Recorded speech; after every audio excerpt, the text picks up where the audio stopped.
अगर मैं आपसे कहूं कि यह तस्वीरें एक नदी की हैं तो आपको हैरानी जरूर होगी, और अगर मैं कहूं कि यह नदी अब कुछ ऐसी हो गई है तो आपको और ज्यादा हैरानी होगी।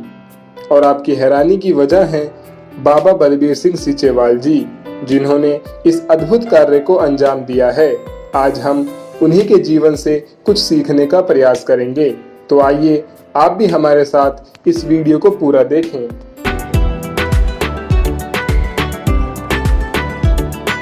बाबा बलबीर सिंह सीचेवाल जी भारत के पंजाब राज्य के एक चर्चित पर्यावरण कार्यकर्ता एवं समाज सेवी हैं, जिन्होंने गंदी, बदबूदार और नाला बन चुकी बीन नदी को फिर से पहले की तरह साफ सुथरा कर दिखाया।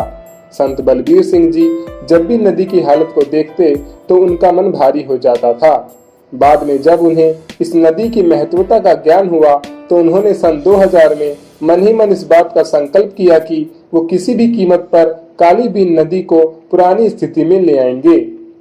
काली बीन नदी पंजाब के होशियारपुर जिले से एक छोटी धारा के रूप में निकलती है और 160 किलोमीटर का लंबा सफर तय करके फिर ब्यास नदी में जाकर मिल जाती है।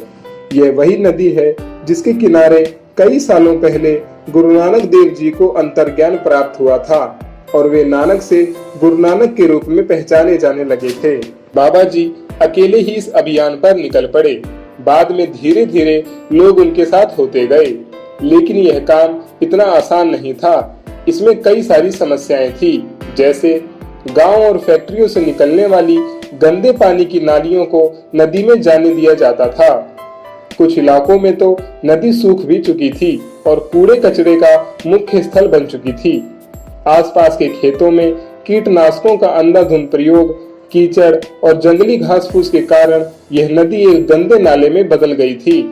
नदी की इस दुर्दशा के कारण किसानों को पानी की भारी समस्या का सामना करना पड़ रहा था। संत बलबीर सिंह जी ने इनमें से किसी भी समस्या पर ध्यान नहीं दिया। उन्होंने नदी की गंदगी और जल संकट के बारे में गांव-गांव जाकर लोगों को जागरूक किया और नदी की सफाई में अपना योगदान देने के लिए भी तैयार करवा लिया। 24 गांव के लोगों ने बाबा के साथ मिलकर नदी की सफाई का काम शुरू किया और नदी में जमा कीचड़ और खरपतवार को जड़ से साफ कर दिया। इसके साथ साथ उन्होंने तटों का निर्माण करवाया, किनारों पर सड़कें बनवाई, लोगों को नदी में कूड़ा डालने से रोका और नदी में मिलने वाले गंदे नालों का रुख मोड़ा। इस सभी को वो अपनी कार सेवा ही बताते हैं। ऐतिहासिक रूप से कार सेवा एक सिख परंपरा है, जिसका अर्थ है दूसरों की निस्वार्थ सेवा करना। एक कार सेवक बताते हैं कि यह कोई आसान काम नहीं था, क्योंकि सदियों से किसी ने इसकी सफाई नहीं की थी, जिसके कारण यहाँ कई तरह के सांप, बिच्छू और कई जहरीले जीव निकलते थे, जो कई बार लोगों को डंक भी मार चुके हैं। इसके अलावा इन्हें उन किसानों के विरोध का भी सामना करना पड़ा जो नदी की खाली पड़ी जमीनों पर कब्जा कर चुके थे। इन सभी समस्याओं के बावजूद बाबा बलबीर सिंह जी ने अपने संकल्प को पूरा किया और 160 किलोमीटर लंबी काली बीन नदी को साफ करके उसे पुनर्जीवित कर दिखाया। इसके अलावा बाबा बलबीर सिंह जी अब तक कई स्कूल और कॉलेज भी बनवा चुके हैं। उन्होंने नदी को साफ करके वहां की हवा को भी शुद्ध किया, जिसके बाद से जो लोग पहले नदी के पास से गुजरने पर नाक पर रुमाल रख लेते थे, वही अब यहाँ पर आकर टहलते हैं और पिकनिक भी मनाते हैं। पानी की समस्या ठीक होने से किसानों ने कीटनाशकों रहित ऑर्गेनिक फार्मिंग को अपना लिया। सरकार ने भी इको बाबा के इस काम को सराहा और नदी से दूर भूमिगत नाला बनवाने वाली उनकी मांग को स्वीकार लिया। यह एक कम लागत वाला मॉडल है जो तालाबों से सीवेज के पानी को इकट्ठा करता है और प्राकृतिक रूप से ट्रीट करके उसे खेतों की सिंचाई करने योग्य बना देता है। संत बलबीर सिंह जी के इन सराहनीय कामों की वजह से ही टाइम्स मैगजीन ने सीचेवाल जी को दुनिया भर में से चुने गए 30 हीरोज ऑफ एनवायरनमेंट की लिस्ट में शामिल किया है। डॉक्टर APJ अब्दुल कलाम जी ने भी अपनी स्पीच में उनके काम की तारीफ की और जनवरी 2017 में सरकार द्वारा उन्हें पद्मश्री से भी सम्मानित किया गया।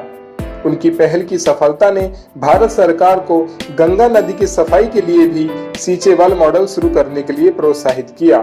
सरकार ग्रामीण क्षेत्रों में लोगों की भागीदारी की मदद से गंगा को फिर से जीवित करने की उम्मीद कर रही है। वैसे तो बाबा जी ने बिना किसी सरकारी मदद के इस काम को पूरा किया है, पर फिर भी वो बताते हैं कि 160 किलोमीटर के लंबे रास्ते में लगभग 70 गांवों का सीवेज का पानी अभी भी इस नदी में गिरता है, जिसे सिर्फ सरकार ही रोक सकती है। नदी को प्राकृतिक रूप में लाने के लिए नदी के दोनों ओर हरी पट्टी का होना जरूरी है।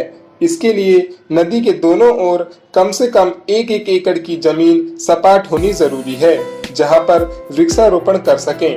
परंतु नदी के दोनों ओर लोगों ने कई जगहों पर कब्जा कर लिया है, जिसको हटाने का काम भी केवल सरकार ही कर सकती है।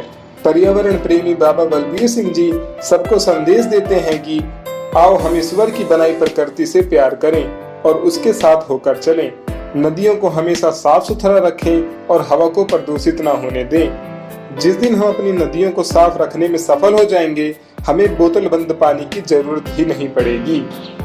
बाबा जी के इस संदेश के साथ ही हम इस वीडियो को यहाँ पर खत्म करते हैं। वीडियो को अंत तक देखने के लिए आपका धन्यवाद। वीडियो अच्छी लगी हो और कुछ सीखने को मिला हो तो लाइक और शेयर जरूर करें और कमेंट में हमें भी एक ऐसा ही संदेश लिखकर जरूर बताएं।